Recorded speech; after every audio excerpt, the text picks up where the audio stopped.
What are the sounds in your parks?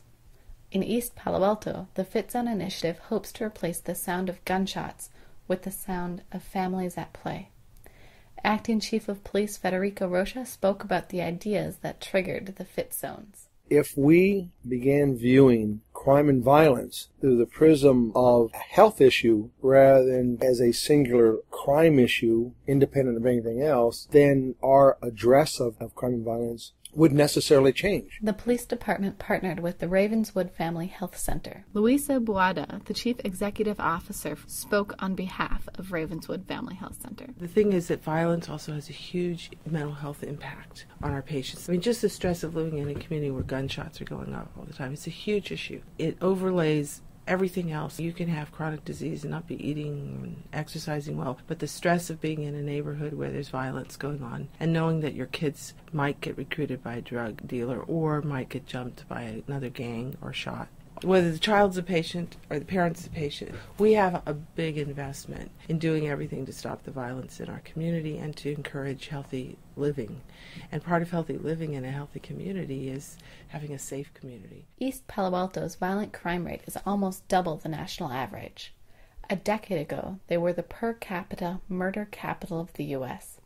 Crime rates have decreased some, but they're still high. In an earlier effort, police installed a gunshot location system called Shot Spotters throughout the city. A map of September's gunshots on the police department's website show most of the gunshots occurring on the west side. The police department used a similar method to concentrate their Fit Zone efforts in 2 west side neighborhoods.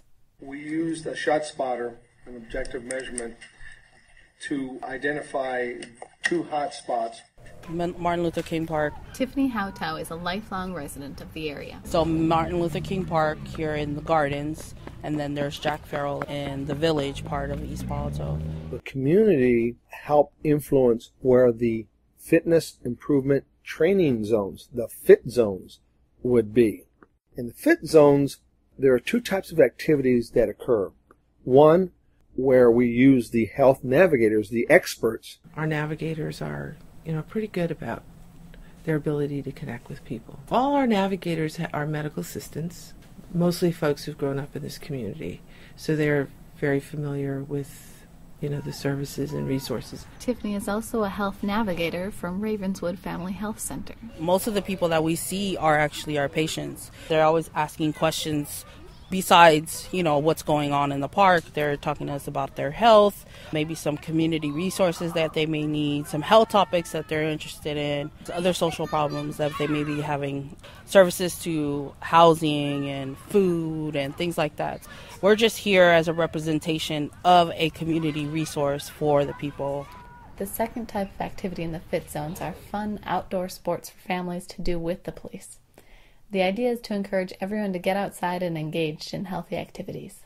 Here in East Palo Alto, close to 50% of the children have issues around weight and obesity, and 65% of our patients are overweight or obese. The activities were what you might think, flag football, bicycle riding.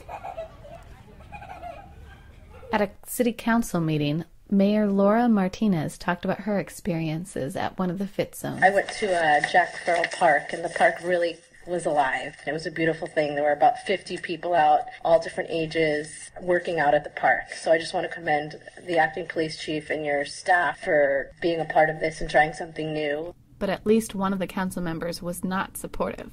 Councilman A. Peter Evans questioned the police's involvement in a program built around public health.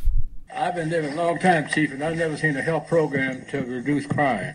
Health make people healthy, go out and commit crime. Councilman Carlos Romero asked Chief Rocha to explain how they would measure the success or failure of the Fit Zones. The purpose of the grant is not to activate our parks, really. The purpose of the grant is to address the issues around criminality and violence and et cetera, et cetera. I'm much more interested in the before picture and then the after picture. We do not want it to be park-focused or even activities-focused. The object is to get the community engaged. There's going to be a couple of ways of measuring it. One will be the shot spotter. The second part of that will be the post-survey to see if, in fact, what the attitudinal results tell us. And then thirdly, we would use our own anecdotal information. Our hope is that we would become secondary. We don't want it to be they will only come out in the neighborhoods only when we are around. This is Christina Crone with the Peninsula Press, a project of the Stanford Graduate Program in Journalism.